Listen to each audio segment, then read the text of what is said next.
Today we're going to be keeping this short and sweet. It's the finale of the FM23 portion of this save game. We're going to be moving into FM24 at the end of this season. Can we sneak in one last promotion in the final games of this season? Let's go find out.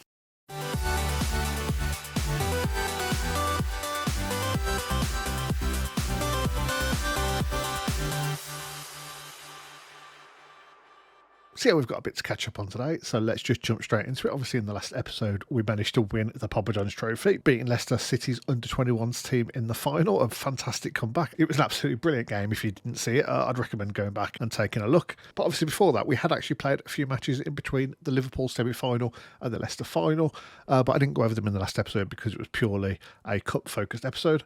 But yeah, we did pretty well. We've managed to win 3 of the games and draw 1 of them. The Wycombe game actually got moved due to international fixtures. And to be honest, I didn't really have to move it. I definitely could have gotten away with playing with the team we had available, but I just sort of wanted as few games as possible in between so I could just get straight into that Leicester game, even if it does mean we're sort of paying the price for that now by a little bit of fixture congestion. But either way, after that Liverpool semi-final, we beat Sutton United 2-0 in the first league game back. Didn't let it get to our heads too much. This one very much was a Kevin O'Neill and Daniel Riggs show, although Nathan Hughes did actually get us off to a very good start here.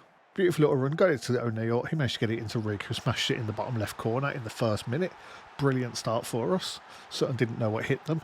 And then Rigg returned the favour with a nice little ball up to O'Neill, who just ran, well, pretty much the rest of the pitch and smashed it past the keeper. Other than that, it was a relatively uneventful game. There wasn't any huge chances for either side. We were definitely the better team and deserved the win, though, so always nice to see. And we followed that up with a very exciting 3-2 back and forth with Crewe Alexandria. This game was a little bit frustrating because this is the game that Kevin O'Neill picked up quite a serious injury and has been out ever since, I want to say. I'm pretty sure he's just might be coming back from injury now. But yeah, 2 very nice creative goals to start off with. First, O'Neill with this brilliant through ball for Cadamartri to run onto, and Bailey Ty Cadamartri, very composed finish there. He does not miss these. He's been our most reliable forward this season, I would say, since he joined. And then Arias with a fantastic pass here. Cadamartri just takes it on his chest, takes a touch, well, doesn't take a touch, but lets it bounce at least, and puts it past the keeper, no problem. Then Crewe started to mount a bit of a comeback. This Uwakwe was very integral to their comeback. Nice little pass into Turner, and he managed to sit on bang down in net. Not the best performance on bang's ever had there. And then after this corner gets cleared away, Uwakwe gets it back out to the wing, and then it comes back in, and Tabernaire heads it in the top corner to make it 2-2. But we weren't giving up yet, and Wing managed to get a nice pass. Milton Hodges managed to get a nice pass to Bain. It was not Wing, for a fantastic finish by Stephen Bain in off the crossbar, and secured us to 3 points in the 77th minute. Yeah, 77th minute. But yeah, this one I was definitely quite annoyed that we were going to draw 2-2 and potentially throw away such a fantastic start we had to the game. But, you know, we never gave up. And in so many games this season, both in the Cup and the League, that has been the thing that has sort of personified this team. Does that make sense? Personified this team? Probably not. But we just don't give up. As you saw in the last episode, it was starting to look like all hope was lost against Leicester, and we came back beautifully. This victory laid the groundwork for that, I suppose. So obviously then we had the Leicester City game, and we came back straight out of that with the Wycombe Wanderers game that had been delayed slightly. This one was not a fantastic performance, to be honest. It was a very boring match. We definitely were the better side, but there wasn't a whole lot of chances either way. I think there might have been, I want to say 4 or 5 highlights of the entire game, and they were all just like speculative shots or relatively easy saves, so I was not thrilled with that. But we managed to bounce back with a nice 1-0 victory over Leyton Orient. This one was a very tense game, and it came down to a little moment of magic from, I think, O'Neill and Rigg. I think it is. Bain and Rigg. Gets it in, and just a lovely little volley into the bottom corner past the goalkeeper, past Cartwright in net. And yeah, it's just it was a very close game. You can see from the XG, it was very close the whole way. And then once we scored, we just sort of carried on going a little bit. I mean, we didn't get any more goals, but still, very good win for us there. So yeah, that's 4 games unbeaten, at the very least, let's say, if you don't include the cup matches. We're on a very good run if you do include them. And that has left us very comfortably in 3rd place. We've got 3 games left of the season, and we are 6 points ahead of Bristol Rovers in 4th place. Bristol Rovers are playing Tranmere Rovers next, to our 13th. We are playing against Halifax. So they're up against 13th, we're up against 19th. So realistically, we should both win this game. But who knows? I'm thinking we're just going to jump straight into this match. So yeah, the match is at 7:45 tomorrow, so that's about 36 hours away, about a day and a half. So we're going to get straight into it. But first, well, not so I suppose not straight into it. But yeah, first we've got the team meeting for the match, just to talk about promotion chances. We're going to sort of ease expectations a bit. It's just any other game, as far as I'm concerned. This is the second team meeting I've had. We had one of these before the last game as well. And Milton Hodges is apparently the most like overly ambitious player in the world. Like the whole team are completely happy with my response, and he is absolutely fuming. So yeah, here we go. This is how we're going to be lining up for today's match against Halifax. We've got on-banking goal, Hughes, Aliu, Edgerton and Lewis across the back. Mullin in the ball-winning midfielder position. Mazzala's our wing and Giarbi. Rig in front of those with Bain and Cadamartri up front. And I was right what I said earlier. Kevin O'Neill is actually due to return from his rehab period tomorrow. So he's probably going to feature before the end of the season at the very least. Excuse the very minor mouse drift I seem to have going on at the moment. I don't know what's causing it. I've tried so many different fixes. Oh, actually, I didn't notice that Hughes was struggling. You know what, let's bring in... That was really close because I nearly just started the match then. I'm going to keep Hughes on the bench still. I mean, he's not fully fit, but I think, you know, even him at 80% is probably better than Clements, but don't want to risk it for the full match in case we need him for the next one. Okay, we need to show everyone the praise is justified. Strikers and midfielders, let's give everyone a bit of confidence. Edgerton's the only player that's not got a green bar. And away we go. Halifax Town are lining up in a classic 4-4-2. You love to see it. And we are in our standard 4-3-1-2 formation that we have loved so much this season. We go 2,654 people here today to see Chelmsley Town secure promotion is what I'm gonna advertise this as, although we could throw it all away, but we're starting off with an Aliu free kick, and he has had some absolute worldies of these this season. And this is another one. Chib Aliu, 4 goals this season. All 4 of them have been cracking free kicks, I want to say. Beautiful curled effort. I really feel like the keeper should have done a little bit better there. He gets a hand to it, but it can only palm it into the roof of the net. Jack Alnwick. Who is he? I feel like we might have been in to sign this guy a couple of seasons ago. Or maybe this season at the start. Yeah, he's a very nice looking goalkeeper. This is completely off topic, so never mind. We're just going to jump straight into the next highlight, though, with Clements getting the ball back here to Aliu. Mullin looks to get the ball forward, but Spence intercepts it. Turner Cook can't do anything with it. Dwells on the ball a bit too long. And Giarbi takes it off him, gets it forward to Cadamartri, gets it inside to Rig, and we smash it into the right side of the net. As soon as that pass into Rig went, you knew what was coming next. Absolutely brilliant celebration. He does the Carlton. I don't think I've ever seen that happen again before. And we're actually up to second. Imagine if we secured promotion. Imagine if we actually got second. I don't think we can't win the league, can we? I'm pretty sure that's not possible. Like mathematically possible if Southend lose this game and lose the next 2, but that's a point. That's never going to happen. So let's not even think about that as a possibility. And they're winning. So there we go. Marcus Dackers, Manu, absolutely ruined my life a few weeks ago. Okay, 20th minute. We've got a Lewis free kick. Aliu flicks it. Oh, he nearly managed to hit that far corner. We could have had a very rare Chima Aliu non-free kick goal. You don't see that very often. Bristol Rovers aren't actually playing today, so we can't secure it in this match, I don't think. Because it depends on their... Go on, do it again. Like, it's not unreasonable for a centre-back Chima Aliu to have had a hat-trick 28 minutes into this match. That is crazy. But yeah, like I said, we're not going to be able to secure promotion at full time in this whistle if we do win. At full time in this whistle. At the full-time whistle in this game. Because obviously we need Bristol Rovers to play. I assume tomorrow, but we'll see how that goes. Saya gets it back to Deborah. Capello hits it over. That's a... what? Oh, I'm going to be honest. He took the shot, and I closed my eyes in appreciation for the fact that was definitely going into the far corner. I think that hit the bar. I'm actually going to have to watch that back as I'm editing it.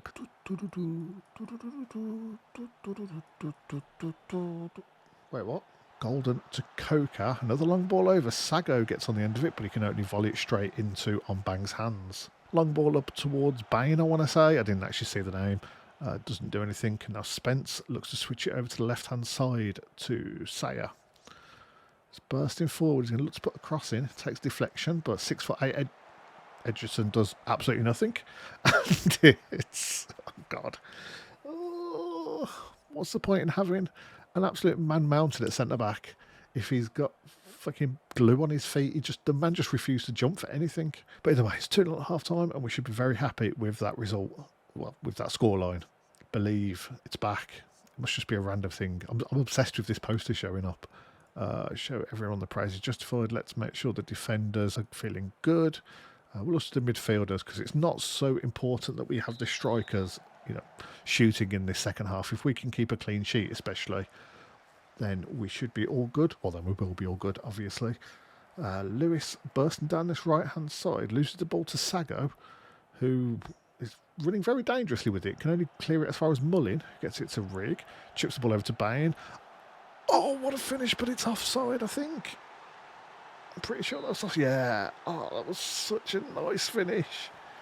Just like hooked his leg around it. Yeah, he was so far ahead of the back line there. Both of our strikers were.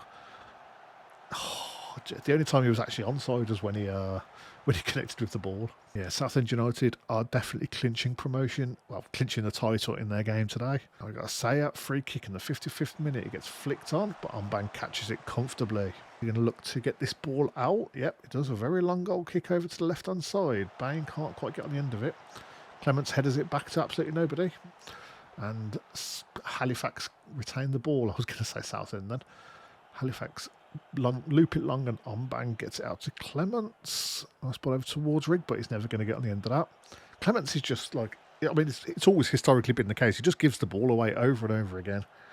And I do think I'm going to bring on Hughes in about 5-10 minutes, because that was such a weird goal kick, just coming directly at the camera.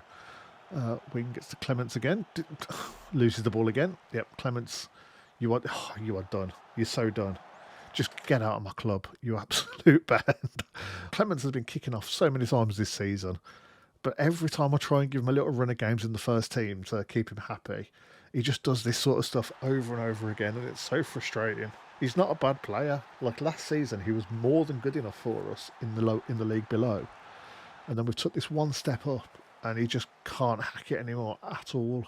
God, I was going to do a quick focus or encourage or something, but that's a very big waste for ball. I'm going to wait to the end of this highlight, because, I hate dropping like a demand more and then we go up and score at the other end and my players all get angry with me. Golden and Parker. Spence. Golden and Duish. Griffiths had another chance. He's through on goal. Fucking hell, I might get rid of Onbang as well. Jesus Christ, what was that? He's just... Remember what I said at half time? As long as we keep a clean sheet, we're all good. I mean, this one, Hughes didn't do great here. He lost his man. Griffiths is through on goal, but this is 100% on Onbang. This was a terrible shot, and it just slinked through his legs. That is definitely not a term. Right, what are we doing here? Wing is struggling a bit, and he's only on a 6.6. Stephen Bain's on a 6.4. Let's bring Damaras on. Do we need to bring anyone else on? I think maybe Wing can come off for Boyang. Yeah, we'll do that. Boyang and Gyabi have been a relatively good Mazzala pairing for us. They've just really come back into this in the second half. I mean, obviously they've scored 2 goals, but still. I do love seeing these little graphs here showing the average positions and that, because ours is always so rigid to the formation. Right, Alnwick comes out to this right-hand side once again. Golden East and Harlock. Another long ball over towards Griffiths. Jones is going to... Hughes even is going to catch up with that, and he nearly gave the goal away. What was that? That was such a weird little first-time volley. Right, their right back, Golden, who's been very good and is their captain, he's absolutely dead on his feet. So I am actually going to go... their right back would be here, so let's put you as attacking because you can run at him. Let's really mess this up. Let's go Gyabi and Boyan can both go on attack. I want to get this victory. Quite frankly, if we lose, it's basically as good as a draw in my eyes. 1 point isn't going to make much difference here. Okay, now we're at Gyabi picking the ball up. He tries to get the ball to Kadamachi, but loses it. Ali managed to win it back. Now Gyabi's got another chance. Rig coming forward. Gets tackled by Parker, but he keeps the ball. Gets into Gyabi again. Oh, get it back inside. It's going for a corner. But that was very frustrating to see. Hughes now with the corner. Goes towards the back post and we don't quite get anything from it. Damaras gets the ball back in though. And Boyan can't get on the end of it and the highlight ends again. Let's encourage the entire team. Right, I'm going to chuck a few subs on. We're going to go Foyer one for Mullin. We've got one more sub. Let's bring Wielden on. Let's bring Griffiths on for Edgerton. He's on a yellow card and he's probably our lowest rated player still on the pitch at this point. I could really go all in for the last 2 minutes here. But I think we're going to be doing at least one more match unless Bristol Rovers absolutely shit the bed in their game. Things didn't go right. That's not what I wanted. So now we wait for the Bristol Rovers score. Okay, right. This is the big one. Tranmere Rovers against Bristol Rovers. If Tranmere get anything from this game, then we are up. Yeah, then we're definitely up. I mean, realistically, if they draw, then they can still catch us technically on points, but they're 14 goal difference below us. So anything other than a Bristol Rovers win here, and we are promoted, I'm going to say. And they drew. Come on. There we go. That's. I mean, I don't think it's not mathematical guaranteed, but that is happening. Forest Green Rovers have guaranteed themselves a playoff place, so we don't need to worry about those. I think I'm going to play through the games, obviously. I'll come back if there's any massive drama going on, but I think the general plan is to go forward to the end of season review unless something absolutely insane happens. Oh, look, I didn't realise it's my birthday in game. That's nice. I've just turned 40. That's less nice. And there we go, a nice 4-1 victory over Mansfield, and we've secured promotion to League One. We didn't need any favours from Bristol, so that's always a nice thing. Board budgets for next season, 27,000 per week wage budget, so that's well over double what we've got. I mean, we've gone up massively this season. I think we started this season with about 6,000 or 7,000 wage budget, and we've managed to, we've earned a bit of money. We've requested for it to go up. It's gone up to about 12,000, I think we had. And we were spending like 10.5 of that, maybe 11.5, yeah. But now going up to 26, I mean, that does sort of scare me just for the, level of wage you're going to have to start paying players. I did manage to lock down a few of our players that were going to be expiring at the end of next season, I think. Just to add a couple of years onto them, just so that, we've got them around. Even if they just end up being backups, if we bring in a whole load of new players, it would just be nice to, lock them down on relatively low contracts and not have to worry about paying them League One wages, to be honest. We're already massively the lowest paying club in this division, so God knows what the comparison is going to be like in the next division. It's going to be absolutely mental. But anyway, I am going to finish the season off with the last game against Forest Green Rovers, and then we'll be back for the end of season review. And as is to be 100% expected at this point in the season with how our results have gone against them, we lost to Forest Green Rovers, a 92nd minute winner from Reece Evans. I'm not going to go over the goals from all these two games. They were pretty much meaningless at this point. We've been promoted. That's what is the most important part, and we're going to get straight into the end of season recap. And finally, we get to the end of season review. This felt like it took quite a while to get to. I have been doing a little bit of transfer business ready for next season. We've got a couple of people looking to join, but we'll get into those in the next episode. Don't want to spoil anything. And also, this screen is obviously important, but just to go over the results, we've had an absolutely devastating result in the League Two playoff final. We're going to have to play Forest Green Rovers again next season. They managed to beat Crewe Alexandra in the playoff final, and that 4-2 victory after extra time is going to mean they are going to be a thorn in our side for even longer. So happy days. But anyway, so overall with our transfers, I think we did very good, to be honest. I don't know why I went down to bottom. I thought they were ordered by the rating, but they're not. They're ordered by their average match rating.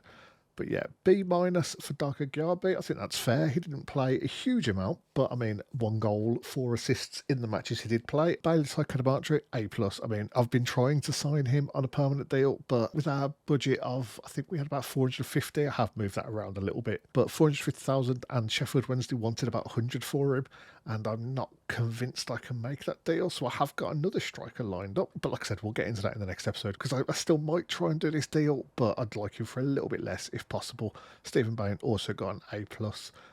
Stephen Bain had a deceptively good season for us. He didn't score that many less than Bailey Kadabatra, and he did play considerably less often as a starter at the very least. He came on as a sub quite a lot, and he did get a lot of very important goals for us, but he also probably should have been in the 30s with some of the chances he missed. He was a very good player, but very frustrating to manage as well and watch play. Darryl Ombang, absolutely fantastic. Got an A+, basically because we've got a release clause on his contract. Okay, but yeah, first team goalkeeper, he was brilliant. He obviously had a few slip-ups, but all football major goalkeepers do. Nathan Hughes, A+. We've been absolutely killing this transfer business this season, it looks like. He was absolutely transformative coming from Eastbourne Town. What does it say? Nathan Hughes. went out. Same for Dartford. Same for Darrell Armbang as well, actually. Oh, it's who they've been on loan. Might have been on loan with them when I agreed the deal or something. I don't know because it's got the same for Nathan Hughes. Yeah, and he was on loan. I don't know. That's very odd, but it's okay. Kevin O'Neill, another A plus, 14 goals in 32 starts and 11 assists, which is very high for someone. Is that the highest? Is it the highest assister on our team? He actually is, of all the new signings at the very least. Danny Wing, brilliant. Zach Abbott was a decent loan signing. Daniel Rigg was amazing. Just giving him an A is an absolute travesty as far as I'm concerned. Milton Hodges, A+. Strongly disagree. He did basically nothing for the team. Scott Mullin was a good little backup option at the end of the season. Arias as well, he was very good. He played 17 games for us, but it's hard to be that impactful from a fullback position, I suppose, when you can't really run because you are an old man with a Zimmer frame. Sam Batty was brilliant when he was required. Derek Griffiths was a very good addition for the end of the season. Him along with Vasilis Damaros coming in for no money between them, absolutely fantastic bit of business. Edgerton, a B-. I thought I would have definitely got a higher rating for him, but he didn't really play too often, but he's a very good backup option and he's only 17. Chima Aliu, A+, absolutely agree. Scored 4 worldy free kicks. Jardine as an A-.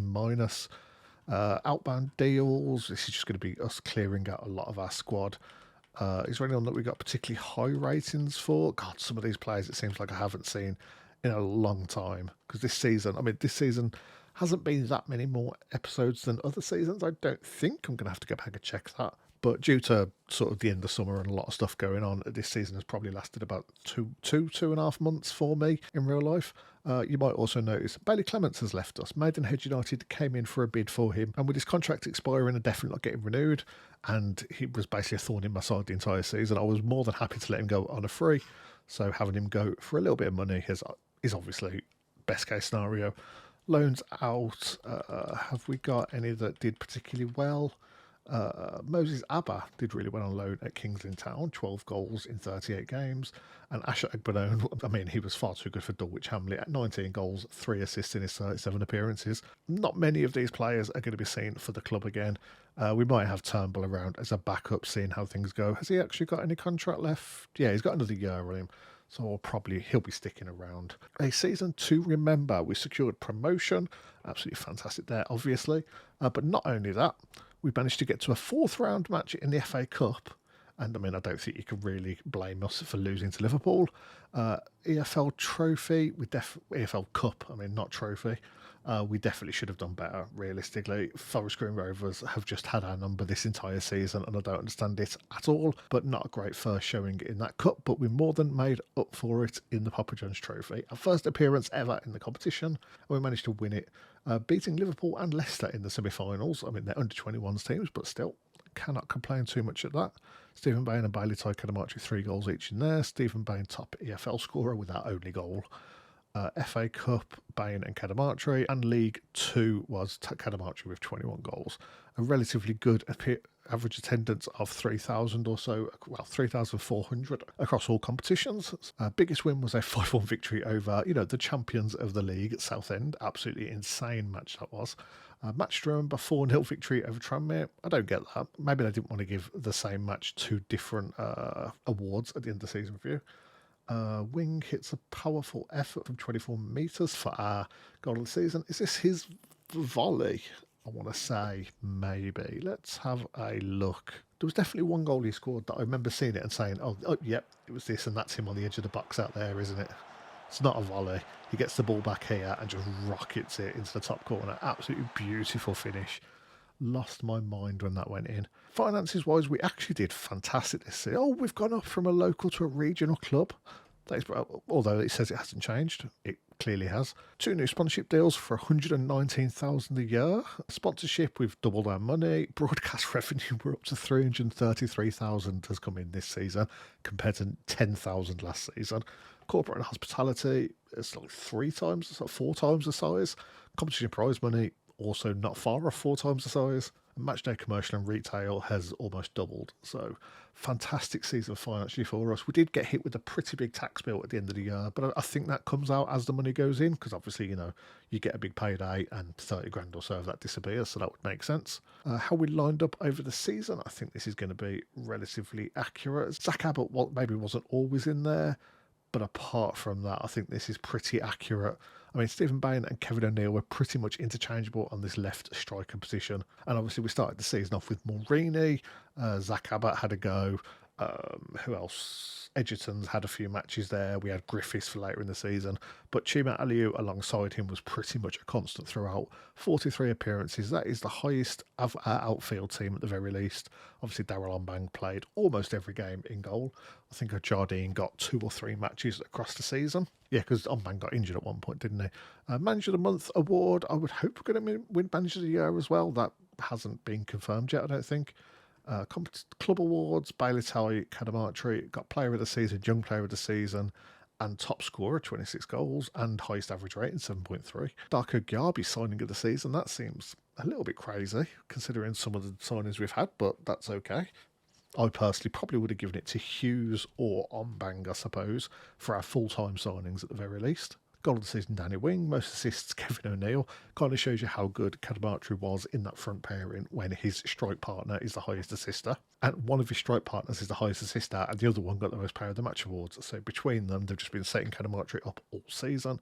And Edgerton got the most passes completed per 90. It's a relatively pointless stat. Santiago Arias was our oldest player, lugging his 37-year-old ass around the pitch. Highest transfer fee paid $5,000, and Arias's goal made him the oldest goal scorer with the team. History in the making, as has been the case in every season so far. A 4-0 victory over Crawley Town has been highlighted in our Papa John's Trophy win. I mean, I feel like the Liverpool game was more significant than that, but we did have some silverware, so I can't complain about that. And we owe everything to a fantastic start to the season. Again, it says this every season, and it's always wrong. Right, let's get all the way up to this season. What have we got here? We got the Vanarama National League there. James Wright got player of the season. Sam Batty, yeah, this was us getting promoted to League 2, and we got the manager of the season award. James Wright's transfer from Totton was the signing of the season. That must have been last season. Oh God, now I'm in the wrong place again. Here we go. Sam Batty joined. We managed to shock Gillingham in the Papa John's Trophy, beating a League One team. We managed to shock Carlisle United in the FA Cup, beating a League One team 3-0. We managed to beat Wigan in the FA Cup 1-0. We managed to beat Crawley in the Papa John's Trophy 4-0. Absolutely, I was saying why was that highlighted, but a 4-0 victory over a League One team is actually kind of insane. An all-time Emirates FA Cup shock, beating Fleetwood Town 2-1. Oh, I've not seen a quote like this before. Oh, this is the takeover. Even in modern times, changes of ownership are relatively few and far between at one club. That's why Jack Gould's takeover at Chelmsley Town was such a big story. I mean, I don't think we got one of these, because it's the second takeover we've had in the time we've been manager, and we didn't get one before, so God knows. Big upset. We managed to take down Milton Keynes in the Papa John's Trophy there. We were crowned Papa John's Trophy winners. I hate saying Papa John's Trophy so many times. It's such a terrible name for a competition. And when something good is expected to happen, it shouldn't be celebrated any less. And when we clinched promotion, I mean, we were destined to come rock bottom for a good amount of the season. So not particularly thrilled by that news item or manager timeline entry, but it doesn't really matter, does it, at the end of the day? We have got our overall best 11 of all time. Who has anyone actually gone into it? Darrell Ombang has gone onto the bench, I assume. He might be making a first team appearance if we stick with him for next season. Who here?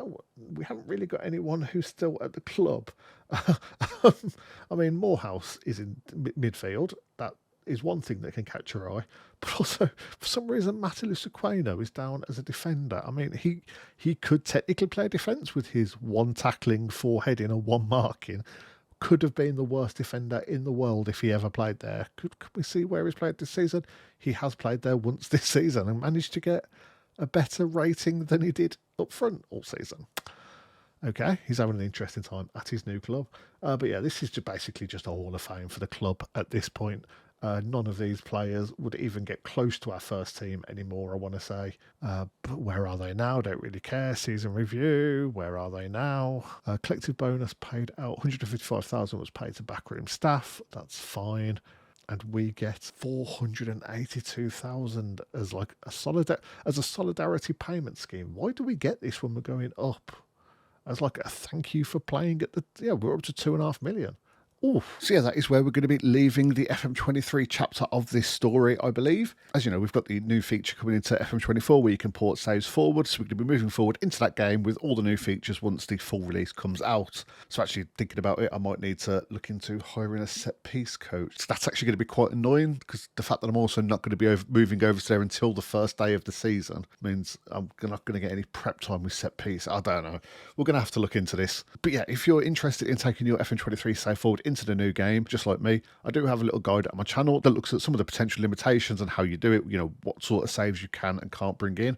Although, I'm just going to spoil it a little bit here. There's not really any limitations. It's an incredibly well implemented feature, and I am very impressed that Sports Interactive have done it in the way they have. But yeah, thank you very much for sticking with me through this first chapter of the journey. We've managed to get promoted from the 10th tier all the way up to the 3rd tier in back-to-back seasons. But realistically speaking, if we're aiming for like a Champions League win or two with this club, we're probably only at like the halfway point of the journey, and we're really going to be going up against some huge clubs with a hell of a lot more money than us in the next few seasons. And I mean, at time of recording, I am pretty much ready to port this save over to Football Manager 24. It's the day before the start of the season. And just for context in, what I mean, we've got a £26,000 wage budget. I'm spending 12,000 of that a week. There are players in our division, I think it's someone from Coventry, who's on this one player alone, it's on £24,000 a week. So there are individual players in this league that are on double what our entire squad makes combined. So I know I say every season it's going to be a tough one, but this could really be the end of the good times. This could be a real fucking struggle in this next division. Like, it's going to be insane. And we're going to be on a new engine, which, for all I know, might also break my tactics. We'll have to wait and see. Oh, God, this is going to be interesting. I say it every time, but this is where the real challenge is going to begin. But anyway, thank you very much for watching this journey through Football Manager 2023, and I'll see you in the next game. That's very weird to say.